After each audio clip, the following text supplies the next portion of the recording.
Bonjour les concurrents, bonjour les guerriers de l'Éternel. J'espère que vous vous portez très bien, que vous avez bien dormi et que toute votre famille se porte très bien. Alors ce matin, nous allons partager la parole et méditer un peu là-dessus.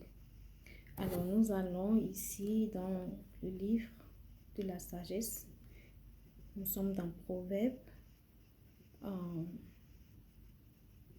chapitre 28, verset 13 verset 13. Donc la parole dit ceci: celui qui cache ses transgressions ne prospère point, mais celui qui les avoue et les délaisse obtient la miséricorde.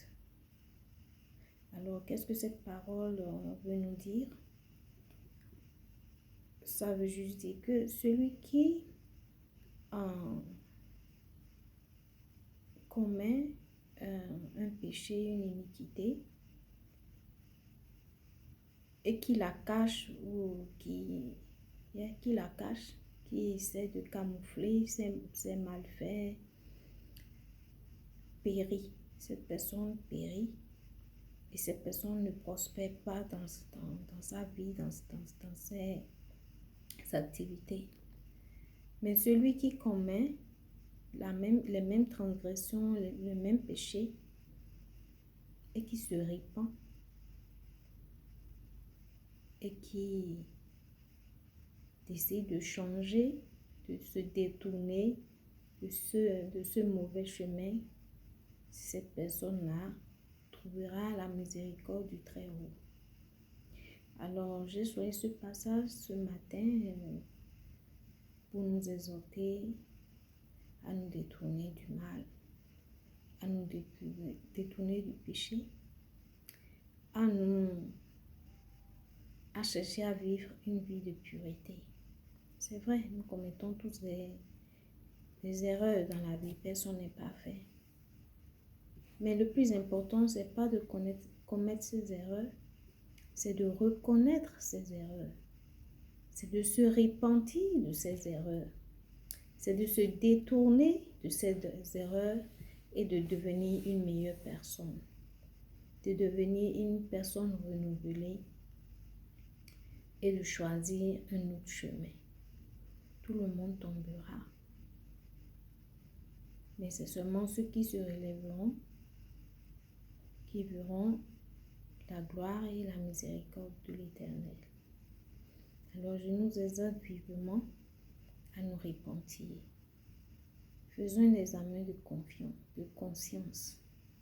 Les choses que nous faisons dans nos vies de tous les jours, la vie que nous menons, les immoralités sexuelles que nous faisons, le mensonge, les rumeurs que nous développons un peu partout, la haine qui se trouve dans notre cœur, la jalousie qui se répand dans nos vies, la médisance et toutes ces choses, le vol, le mensonge que nous faisons et que nous inculquons aussi à nos enfants.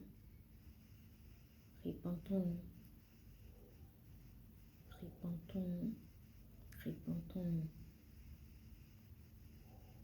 C'est très important.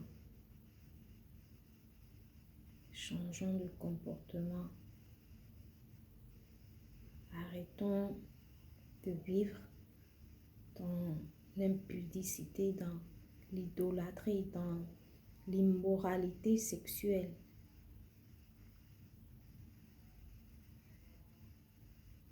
Alors je veux prier pour nous. Éternel Papa, mon Dieu, Seigneur, je viens humblement à tes pieds ce matin pour te demander pardon. Pardon pour nos iniquités, pardon pour toutes les fois où nous t'avons transgressé, toutes les fois où nous nous sommes rebellés contre toi, où nous avons décidé de choisir un chemin qui ne t'honore pas. Seigneur, aide-nous à nous repentir, aide-nous à nous détourner de ce chemin et à devenir de meilleures personnes, de meilleures créatures.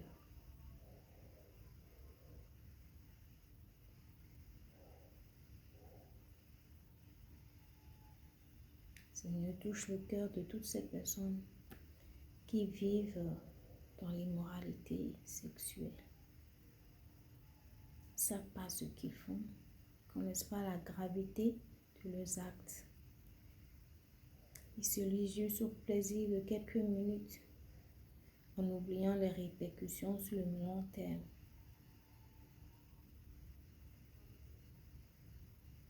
Seigneur, touche leur cœur. Aide-les à se regarder dans un miroir et à se poser les vraies questions. À se demander si ça vaut vraiment la peine de vivre, de continuer à vivre comme ça. Et si à l'instant, la mort venait me chercher, comment sera l'état de mon âme en ce moment? Irai-je vraiment au ciel? Ou finirai-je dans le lac de feu?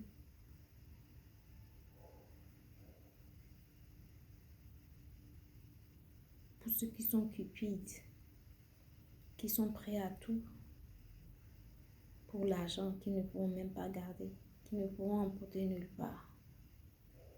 Ceux qui sont prêts à détruire des foyers et à détruire des vies pour leur cupidité, à tuer pour leur cupidité. Cela vaut-il vraiment la peine? Parce que quand l'heure viendra et que le souffle partira, on ne pourra emporter rien de tout cela. Les terres, les maisons, les voitures, les comptes bancaires, les beaux habits, les beaux bijoux, on n'ira nulle part avec. Quel sera l'état de notre âme en ce moment? Réfléchissons. Faisons un examen de conscience et prenons les bonnes décisions.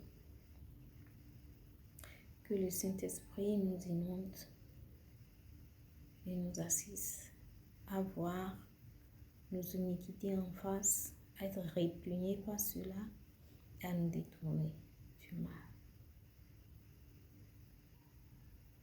Merci Seigneur pour ta miséricorde, pour ton amour inconditionnel et pour nous toujours de continuer à nous donner la chance de nous repentir avant qu'il ne soit trop tard. Merci Papa. C'est au nom de Jésus-Christ que j'ai prié. Je vous exhorte vraiment à faire un examen de conscience et à prendre les bonnes décisions qui s'imposent à vous, pour votre vie, pour la vie de vos foyers, pour la vie de vos enfants. Merci et bonne journée. À bientôt.